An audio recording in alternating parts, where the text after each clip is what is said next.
Friends, कल हम लोगों ने कार्यपालिका में राष्ट्रपति, उपराष्ट्रपति, प्रधानमंत्री और केंद्रीय मंत्रिपरिषद के बारे में बताया। एक कार्यपालिका के एक और भाग है भारत के महान न्यायवादी। यह अनुच्छेद 75 तक हम लोग जाने थे। अनुच्छेद 76 आज हम जानेंगे। इसमें महान्यायवादी के पद का वर्णन किया गया है, जिसे एंटॉर्नी जनरल ऑफ इंडिया भी कहा जाता है।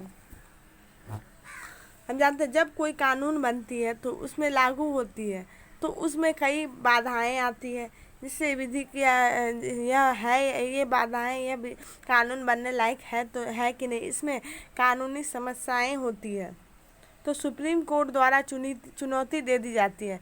तब इसका न्यायिक पुनर्विलोकन हो जाता है। कई बार इसे रद्द भी कर दिया जाता है, पर इसी समय सरकार को हमेशा एक कानूनी सलाहकार की ज़रूरत होती है तो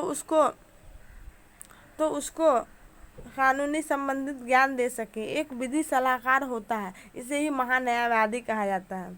महान्यायवादी भारत के प्रथम विधि अधिकारी सलाहकार होता है। यह कानूनी सलाहकार भी इसे कहा जाता है। इसकी नियुक्ति सबसे पहले जानेंगे। महान्यायवादी की नियुक्ति राष्ट्रपति के द्वारा की जाती है। इसकी नियुक्ति राष्ट्रपति के द्वारा होती है। कार्यकाल, इसका कार्यकाल राष्ट्रपति के प्रसाद, प्रयत्न या इच्छा के अनुसार कभी भी पद से हटाया जा सकता है। माने ये राष्ट्रपति कर सकता है, लेकिन जब इसे लगे कि यह काम सही से नहीं कर रहा तो इसको हटा देगा। त्यागपत्र, राष्ट्रपति को त्यागपत्र देंगे। ये जो महान्यायवादी है, त्यागपत्र किसको देंगे? राष्ट्रपति को ही देंगे। इसकी नियुक्ति भी राष्ट्रपति करती है और इसका त्यागपत्र भी राष्ट्रपति को ही देना पड़ेगा।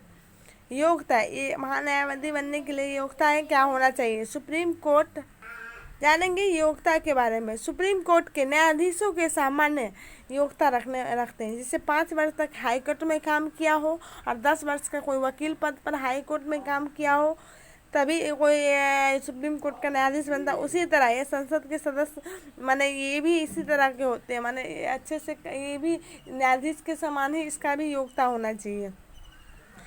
ये संसद के सदस्य नहीं होते। हमारा जो महान्यायवादी होते हैं संसद के सदस्य नहीं होते हैं।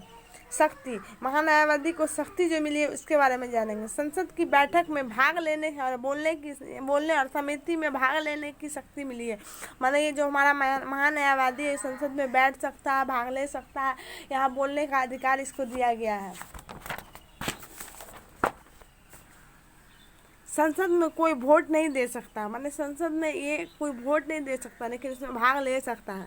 जब किसी भी न्यायालय में भाग नहीं ले सकते, किसी भी न्यायालय में भाग नहीं ले सकता, क्योंकि ये कानूनी सलाहकार है हमारी सरकार का। वर्तमान में एंटॉर्नी जनरल के वेणुगोपाल है। माना हमारे जो वर्तमान में अभी कौन है एंटॉर्नी जनरल? के वेणुगोपाल। और सॉलिसिटर जनरल सहयोग के रूप में काम करता है। ये जो हमारा जो एंटॉर्नी जनरल के सहयोग के रूप में कौन काम करते हैं? सॉलिसिटर, क्योंकि एंटॉर्नी जनरल के बहुत सारे ऐसे काम होते हैं जिसे उसको सुलझाना होता है, तो इसके सहयोग के लिए सॉलिसिटर जनरल का पद को सृजन किया गया है। Thank you so much friends. अगर किसी तरह का मिस्टेक हुआ होगा तो सपोर्ट कीजिएगा। आगे हम इसके बारे में पढ़ेंगे, विधायिका के बारे में।